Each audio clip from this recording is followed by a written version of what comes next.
नमस्कार विद्यार्थियों। हम राजनीतिक विकास की अवधारणा के बारे में बात कर रहे थे कि राजनीतिक विकास किस किस तरीके की अवधारणा है, राजनीतिक विकास का नया दृष्टिकोण किस तरीके से डेवलपमेंट हुआ है और राजनीतिक विकास की अर्थ और परिभाषा क्या है। राजनीतिक विकास के लुशियन पाई के विश्लेषण को भी हमने देखा। राजनीतिक विकास की संकल्पना पर विचार करने वाले विद्वानों में लुशियन पाई का नाम अग्रणी है।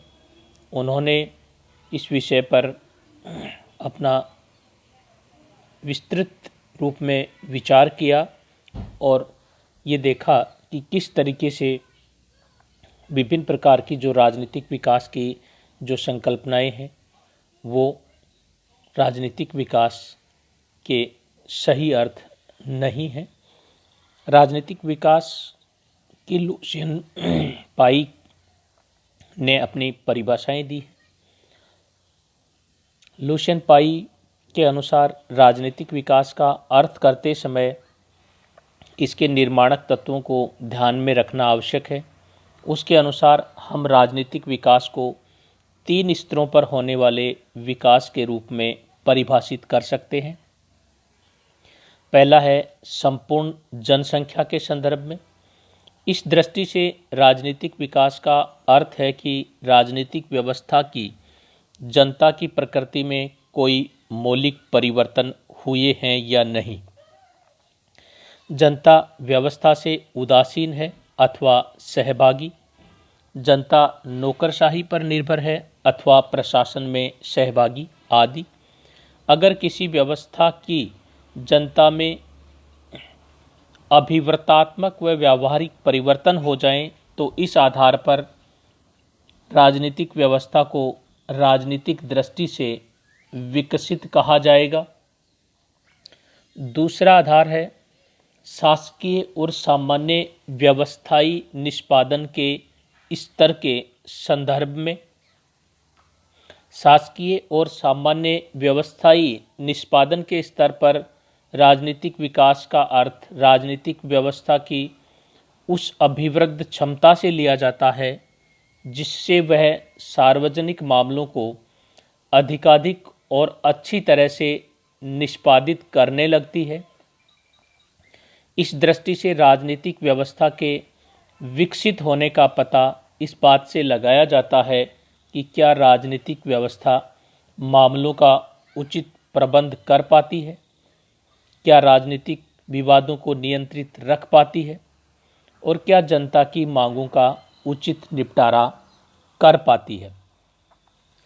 तीसरा आधार है राजनीति के संगठन के संदर्भ में। राजनीति के संगठन के रूप में राजनीतिक विकास वाली राजनीतिक व्यवस्थाओं में 3 बातें पाई जाती हैं।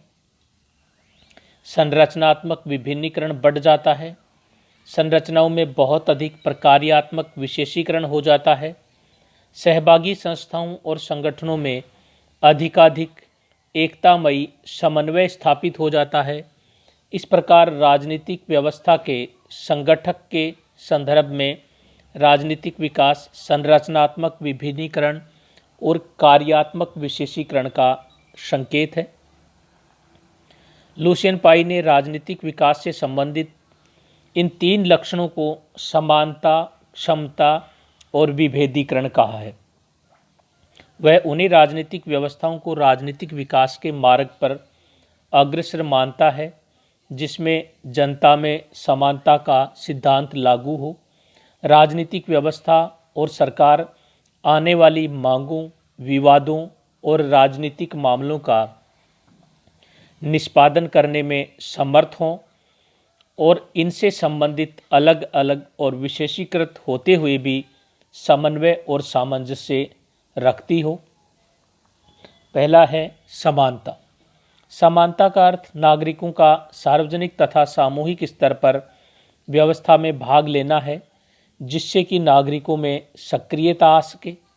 समानता का दूसरा अर्थ कानूनों की सार्वदेशिक स्वरूप होना आवश्यक है जो राज्य के सब सदस्यों पर समान रूप से लागू होता है। तीसरा, समानता का अर्थ यह है कि राज्य के विभिन्न पदों के लिए भर्ती करते समय अथवा सार्वजनिक पदों पर नियुक्ति करते समय योग्यता तथा कार्य संपादन का मापदंड लागू होना चाहिए। इन तीनों मापदंडों से कहा जा सकता है कि किसी देश में समानता का सिद्धांत कितना लागू हो सका है। दूसरा आधार है क्षमता। किसी राज्य तथा सरकार में आवश्यक कार्यों के संपादन की क्षमता कितनी है। क्षमता का दूसरा अर्थ सार्वजनिक नीति को लागू करने की कुशलता तथा योग्यता से है। क्षमता का तीसरा अर्थ है प्रशासन में विवेकपूर्ण धर्मनिरपेक्ष दृष्टिकोण का उत्पन्न होना। इन मानदंडों से किसी व्यवस्था की क्षमता का ज्ञान होता है। तीसरा आधार विभेदीकरण। विभेदीकरण का अर्थ है समाज तथा राज्य के विभिन्न अंगों, पदों एवं विभागों का सुस्पष्ट होना तथा उनके कार्य निश्चित करना एवं व्यवस्था के विभिन्न राजनीतिक कार्यों की सुस्पष्टता तथा विभिन्न अंगों की जटिल प्रक्रियाओं का एकीकरण करना, जिससे कि व्यवस्था का विघटन न हो।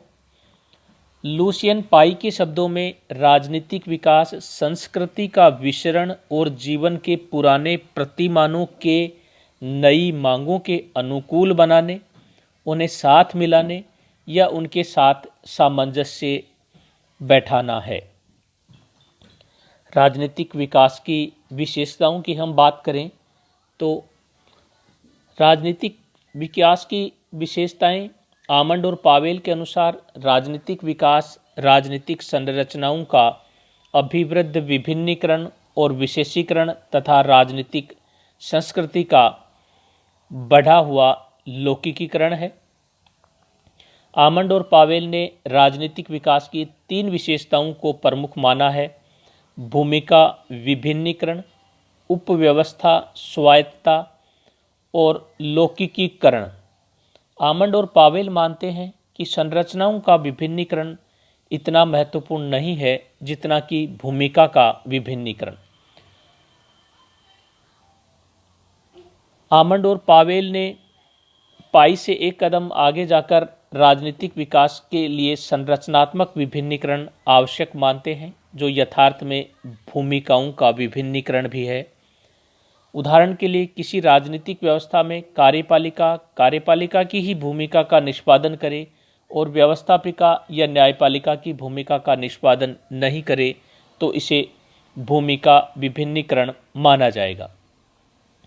पाई जिसे राजनीतिक व्यवस्था की क्षमता कहते हैं, आमंड और पावेल उसे उपव्यवस्था की स्वायत्तता कहते हैं। इनका मत है कि भूमिका विभिन्नीकरण तब तक संभव नहीं हो सकता जब तक राजनीतिक व्यवस्था की उपव्यवस्थाओं को स्वायत्तता प्राप्त नहीं हो। उपव्यवस्था की स्वायत्तता शक्ति के एक स्थान पर केंद्रण के स्थान पर विकेंद्रीकरण का संकेत है। उपव्यवस्था स्वायत्तता वाली राजनीतिक व्यवस्था में सारी मांगें सीधे एक केंद्र पर स्थित सरकार के पास नहीं आती हैं। अन्य संरचनाओं को तथा उपव्यवस्थाओं को स्वायत्तता प्राप्त होने के कारण उनके निर्णयों के रूपांतरण की व्यवस्था अनेक स्तरों पर हो जाती है। आमंड और पावेल ने राजनीतिक विकास की तीसरी विशेषता लौकिकीकरण बताई है। लौकिकीकरण का संबंध सही रूप में संस्कृति से है। परंपरागतता से दूर हटने और धर्मनिरपेक्षता की तरफ समाज तभी बढ़ सकते हैं जब व्यक्तियों में वह समानता आए जिसकी बात पाई ने राजनीतिक विकास की विशेषता के रूप में की है। किसी राजनीतिक समाज में लौकिकीकरण का संबंध लोगों की अभिवृत्तियों में परिवर्तन आने से है। अभिवर्तात्मक परिवर्तन समानता के साथ ही चलता है। धन्यवाद।